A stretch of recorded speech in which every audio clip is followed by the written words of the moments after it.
So hi guys, welcome to this video. Last video में हमने average के basic फार्मूलेज और उनके साथ कुछ क्वेश्चन सॉल्व करे थे।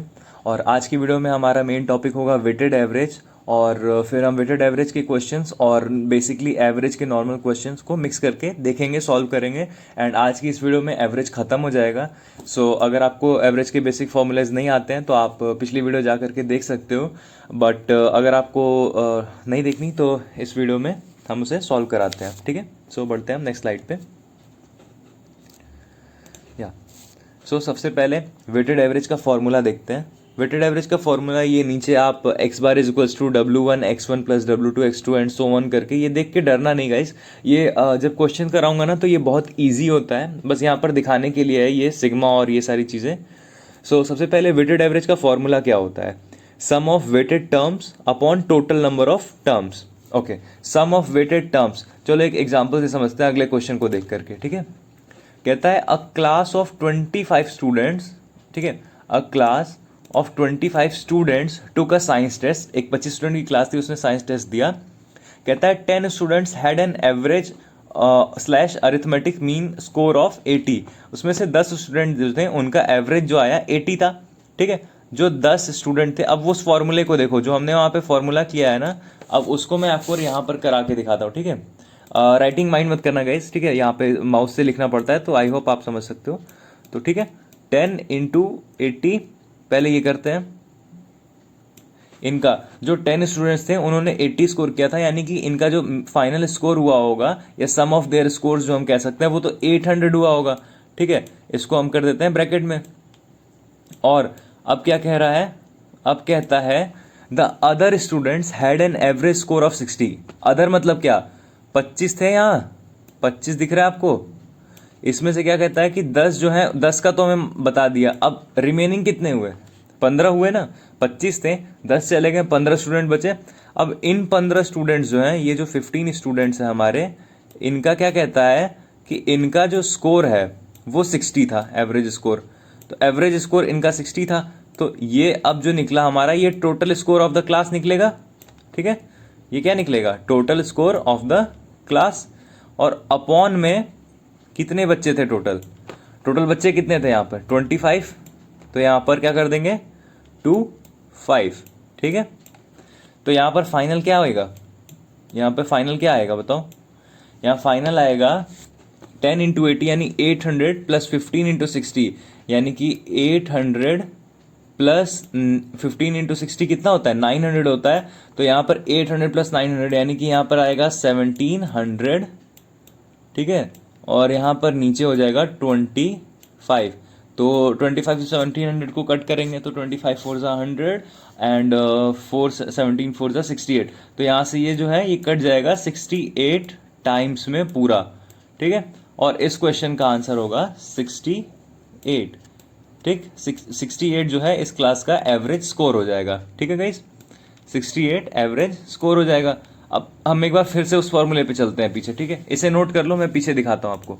ये स्लाइड देखो, ये क्या लिखा था यहाँ पर? ये W1 X1 W2 X2, ये सब कुछ नहीं है। W जो है ना यहाँ पर, ये जो W है, W का मतलब हो जाता है यहाँ पर जो आपके जैसे, अब इस क्वेश्चन से अगर मैं रिलेट कर रहा हूँ आपको, तो ये जो W है ये हो गए स्टूडेंट्स। ठीक है, W हो गए स्टूडेंट्स और X हो गया उनका मार्क्स।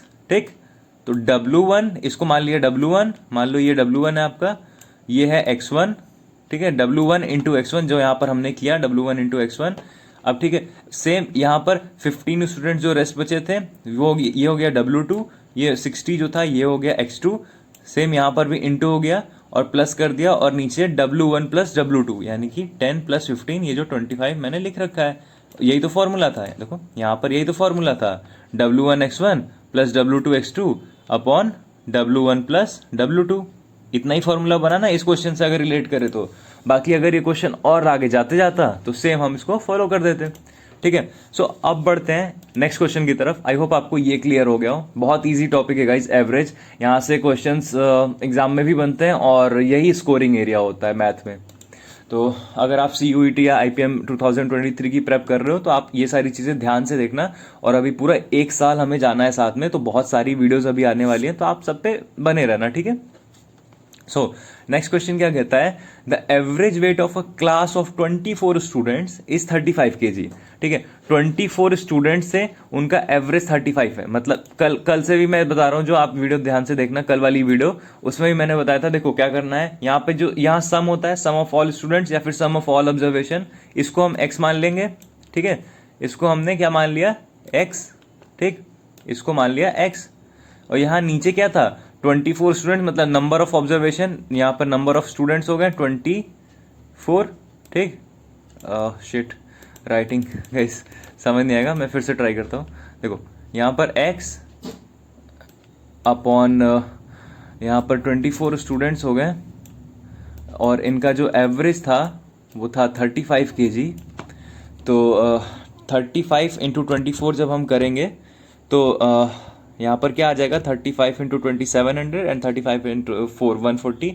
सो ये हो जाएगा आपका 840।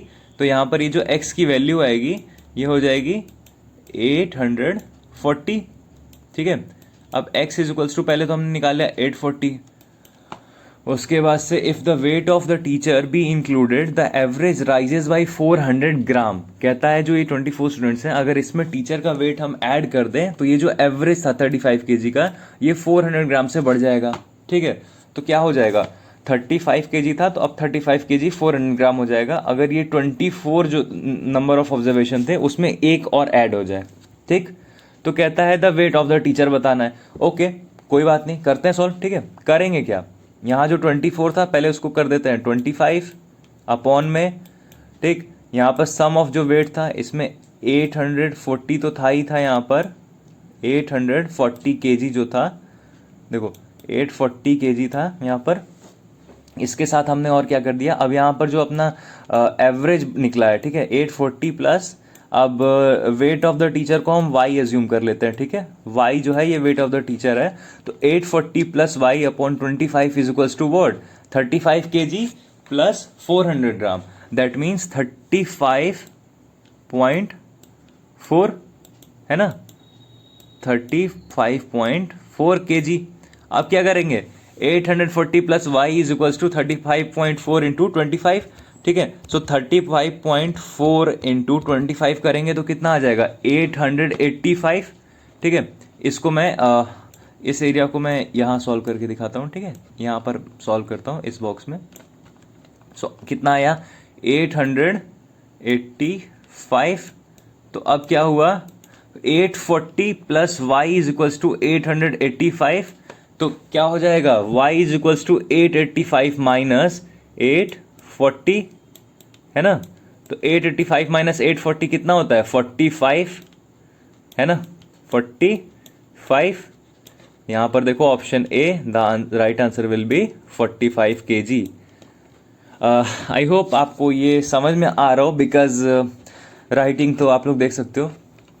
एनीवेज, बढ़ते हैं नेक्स्ट क्वेश्चन की तरफ। अगर आपको नहीं समझ में आया तो एक बारी मुझे कमेंट में बता देना, मैं आपको उधर समझा दूंगा अच्छे से। ठीक है, नेक्स्ट क्वेश्चन की तरफ आते हैं। देखो ये बहुत ही प्यारा सा क्वेश्चन है। कहता है the average age of the mother and her 6 children is 12 years which is reduced by 5 years if the age of the mother is excluded, then how old is the mother. देखो क्या होता है, जो average age है एक mother और उसके 6 बच्चे, एक मदर एक और उसके 6 बच्चे, टोटल कितने हुए, 7। यहाँ पे नंबर ऑफ ऑब्जर्वेशन मिले 7, कितनी है, 12 ईयर्स है, कितनी है, 12 है। और इसको हमने मान लिया x, तो x की वैल्यू क्या आई, 12 7 जा 84। तो x जो था अपना वो था 84 निकला। अब ये 84 क्या है, sum of age of mom and her 6 children. फिर क्या कहता है, which is reduced by 5 year if the age of mother is excluded. अगर मदर को निकाल दें तो 5 साल से एवरेज गिर जाएगा, मतलब ये जो एवरेज है ये 5 साल से गिर जाएगा। तो मदर निकली तो कितने हुए, यहाँ 7 नंबर ऑफ ऑब्जर्वेशन थे, एक चला गया तो कितने बचे, 6 नंबर ऑफ ऑब्जर्वेशन बचे, यानी उनके 6 बच्चे। और यहाँ पर अभी भी हम इसको मान के चलते हैं, चलो x नहीं चलो इसको y मान लेते हैं, इसको हम y मान लेते हैं। ठीक है, और अब क्या हुआ, ये जो 12 था अपना एवरेज वो रिड्यूस हो गया 5 ईयर से। ये जो 12 ईयर्स का एवरेज था ये 5 ईयर से रिड्यूस हो गया। अब कितना हो जाएगा, ये 7 ईयर्स है ना। तो y की वैल्यू क्या है, 6 7 जा 42, y की वैल्यू आई 6 7 जा 42, यहाँ पर y आ गया, तो x 84 y 42। अच्छा अभी ये y क्या है, कौन बताएगा, कोई एक जल्दी से बताओ मुझे y क्या है यहाँ पर। ओके मैं बताता हूँ, देखो y है यहाँ पर sum of age of all childrens, या फिर sum of age of all 6 children. ये 42 साल के मतलब 42 ईयर्स के ये सारे बच्चे हैं, एंड 84 एज हो जाती है अगर मदर को भी इंक्लूड किया जाए। दैट मीन्स अगर यहाँ पे मदर की एज पूछे तो क्या कहेंगे, 84 माइनस 42, दैट मीन्स व्हाट 42, है ना। तो मदर की एज कितनी हुई यहाँ पर 42 ईयर्स। ऑलराइट, समझ में आ रहा है। नेक्स्ट क्वेश्चन पे आते हैं। नेक्स्ट क्वेश्चन कहता है the average age of 24 boys and their teacher is 15 year. ठीक है, एवरेज एज है 24 बॉयज और उनके एक टीचर का 15 year. When the teacher age is excluded the average age decreases by 1 year, then the age of teacher is, okay so average age of 24 boys and their teacher is 15 years. ठीक, 24 boys और उनके teacher का जो average था वो 15 year, मतलब 24 boys और एक टीचर, यानी कितना 25 number of observations, right, 25 number of observations upon में ये लगा दिया, और इनका एवरेज कितना निकला यहाँ से 15 निकला, तो 25 और इसको मान लेते हैं x, यहाँ पर जो सम था इनके एज का। Okay so x is equals to what 25 into 15, that means 375 इन सब की एज है। अब क्या करना है, टीचर की एज को निकाल देना है, एक्सक्लूड कर देना है, तो एवरेज जो था वो 1 ईयर से गिर गया, तो एवरेज जो है 1 ईयर से गिर गया, मतलब 15 जो था वो 14 हो गया। अगर हम यहाँ 25 को 24 कर दें, क्यों 24 किया, अच्छा टीचर को निकालोगे 25 में से तो 24 बच रहा है, राइट। तो अब यहाँ पर क्या करेंगे, यहाँ पर y मान लेते हैं, ठीक, यहाँ 24 और यहाँ पर हो जाएगा 14, ठीक है, क्योंकि एवरेज 1 ईयर से गिर जा रहा है। तो अब 24 इंटू 14 करेंगे तो कितना आएगा, 24 इंटू 14 होता है 336, ठीक, 336।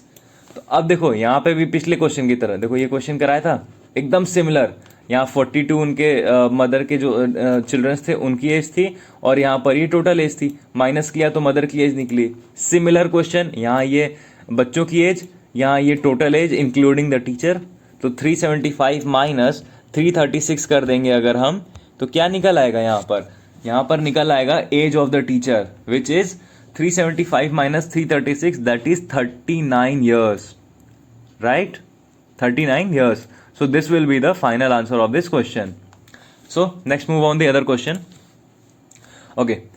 So ये question कहता है the average age of husband, wife and their child 3 years ago was 27 years and that of wife and the child 5 years ago was 20 years. Then the present age of the husband is. देखो ये थोड़ा सा tricky question है, but जैसा मैंने कल की video में ऑलरेडी बताया था कि आज क्वेश्चंस थोड़े ट्रिकी होंगे ताकि आप एग्जाम में ऐसे क्वेश्चंस को काउंटर कर सको। ठीक है, मैं फिर भी आपको समझाता हूँ, ठीक है, मैं समझाता हूँ।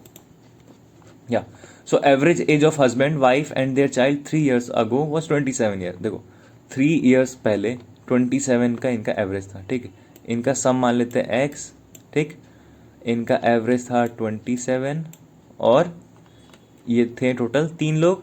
कैसे 3 लोग थे, एक हस्बैंड, एक वाइफ और एक उनका बच्चा।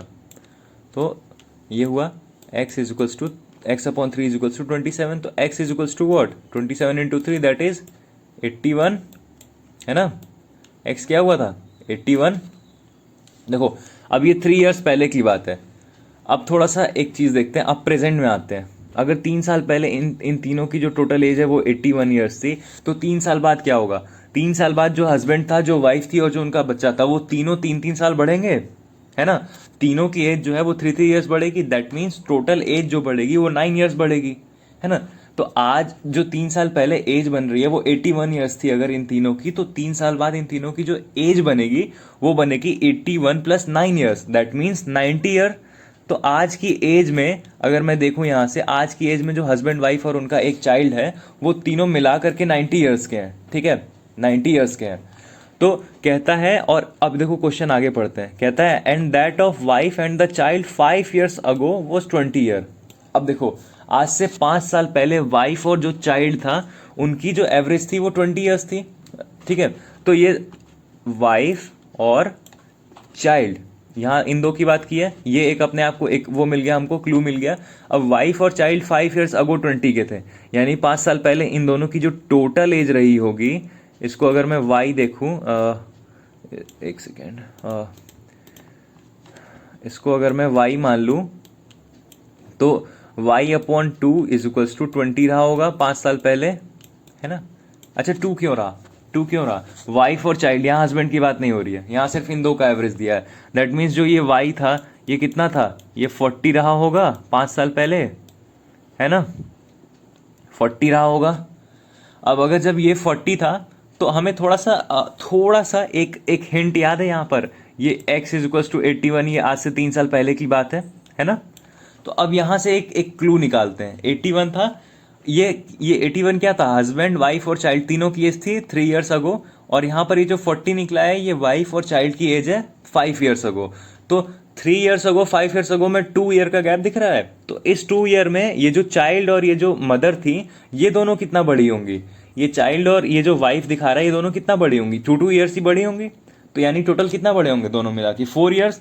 तो 40 + 4 यानी कि एक चीज निकल गया यहाँ से, और यहाँ से निकला मदर और ये जो सन था, मदर या चाइल्ड जो भी थे, इन दोनों की एज 3 years अगो 44 निकलेगी। कैसे निकली, 40 थी ही 5 years अगो, और दोनों 2 years बढ़ेंगे, जो कि ऑब्वियस है भाई। ऐसा नहीं हो सकता ना कि मैं 2 साल में 2 साल बढ़ूंगा और तुम 2 साल में 5 साल बढ़ोगे, नहीं, इज इट पॉसिबल, नो, ठीक है। तो 2 साल ही बढ़ेंगे ना सब लोग, सब तो बराबर ही बढ़ेंगे। दैट मीन्स 44 years की एज हो गई। और अब यहाँ पर देखो निकल जाएगा, 44 हो गई मदर और सन की एज, और यहाँ पर 81 टोटल दिया है। तो 81 - 44 करेंगे यहाँ पर, ठीक है, 81 - 44 करेंगे तो जो 37 ईयर अभी आ रहा है ये कौन था, ये 37 ईयर का, इसको देखो, इसको इससे माइनस करेंगे तो 37 ईयर का जो एज ये दिख रहा है हमें, ये था हस्बैंड का एज 3 साल पहले। तो कहता है प्रेजेंट एज ऑफ हस्बैंड बता दे। भाई 3 साल पहले अगर 37 था तो 3 साल बाद कितना हुआ, 40 हुआ ना, 40 हुआ। तो ये देखो यहाँ पर 40 आंसर है। आई नो मैंने थोड़ा सा यहाँ पर मेस कर दिया है, ये इस एरिया में मैंने मेस कर दिया है। तो इस एरिया को देखने से अच्छा है गाइज आप मेरे जो मैं बोल रहा हूँ उसको ध्यान दो, ताकि आपको ये समझ में आ जाए, ठीक है। आई होप ये समझ में आया हो। लास्ट क्वेश्चन की तरफ बढ़ते हैं, आज के लास्ट एंड फाइनल क्वेश्चन। इसको ध्यान से देखना, बहुत ईजी क्वेश्चन है। आई रिक्वेस्ट यू ऑल कि आप लोग इसे सॉल्व करना, बट मैं बता दे रहा हूँ अभी जिसे नहीं आता है। 5 years ago, the average age of P and Q was 15 years. Then average age of PQ and R today is 20 years. So how old will R be after 10 years? देखो बहुत अच्छा क्वेश्चन है, बस हिंट्स इसके लेते जाओ, question solve हो जाएगा। 5 साल पहले की पे आते हैं, ठीक है। 5 साल पहले जो एवरेज एज थी P और Q की वो 15 साल थी, ठीक है। 5 साल पहले ये दो मिला करके P और Q जो थे ये दोनों मिला करके कितने थे, 15 साल थे। देखो 15 साल थे दोनों मिला करके, तो इनका ये सम मैं x मान लूँ तो ये x कितना हुआ, 30 साल हो गया, है ना। x कितना हो गया, 30 years। तो 30 years के थे 5 साल पहले। अब आज की बात करते हैं, तो ये दोनों 5 साल बड़े होंगे आज, मतलब 10 साल टोटल बड़े होंगे। तो आज इनकी एज कितनी होगी, दोनों की सम ऑफ P एंड Q आज की डेट में 40 years होगी। 30 थी, 5 ईयर दोनों बड़े तो 40 हो गई, ठीक है। अब क्या कहता है, average age of P Q and R today is 20 years। P Q R की एज आज के टाइम में 20 years है। तो P Q R मतलब यहाँ इसको y मान लेते हैं, इसको y मान लेते हैं, अपॉन 3 इज इक्वल्स टू 20। तो y की वैल्यू कितनी है, y की वैल्यू हो गई 60, है ना, y की वैल्यू हो गई 60।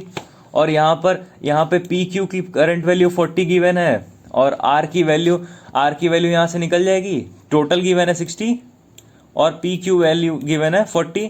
तो टोटल माइनस पी क्यू कर देंगे तो कितना निकल आएगा, आर की एज। तो आर की प्रेजेंट एज कितनी निकली, 60 - 40 यानी कि 20 निकली। अब क्वेश्चन क्या कह रहा है, क्वेश्चन कह रहा है how old will R be after 10 years। तो भाई आज 20 है और आज से 10 साल बाद कितने का होगा, कौन नहीं बता लेगा भाई। 20 + 10 है ना, तो 30 ईयर्स। देख रहे हो कितना इजी था। So this was all about average. आज एवरेज ख़त्म हो गया है। कल से हम लोग क्वांट स्टार्ट करने से पहले थोड़ा सा रीजनिंग पे आएंगे, क्योंकि यहाँ पर ना क्वांट्स और रीजनिंग जो मैं पढ़ाने वाला हूँ आपको फ्यूचर में, वो दोनों को रिलेट करेंगे। कहीं ना कहीं आपको रीजनिंग क्वांट्स में ज़रूरत आएगी और कहीं ना कहीं क्वांट्स की ज़रूरत आपको रीजनिंग में आएगी।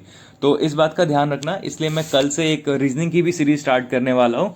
सो अभी परसेंटेज हमने क्लियर कर दिया है, एवरेज आज ख़त्म हो गया है। अब जो है रीजनिंग शुरू करेंगे। रीजनिंग में 2-3 टॉपिक्स करेंगे एनालिटिकल का, फिर हम क्वांट्स पे आएंगे, ताकि आपका इवनली जो है आपकी प्रिपरेशन चलती रहे। एंड मैं आपको ये नहीं कह रहा हूँ गाइस कि आप ये सारी वीडियोस देख के प्रेप करो। मैं कह रहा हूँ आपको जहाँ से देखना वहाँ से करो, बस all up to you guys. So thank you so much from my side and do comment whatever you feel like. आपको जो भी अच्छा लगा हो कॉमेंट कर देना। अगर आपको कोई क्वेश्चन समझ में नहीं आओ तो वो भी कॉमेंट करके बता देना मुझे, ठीक है। सो बाय।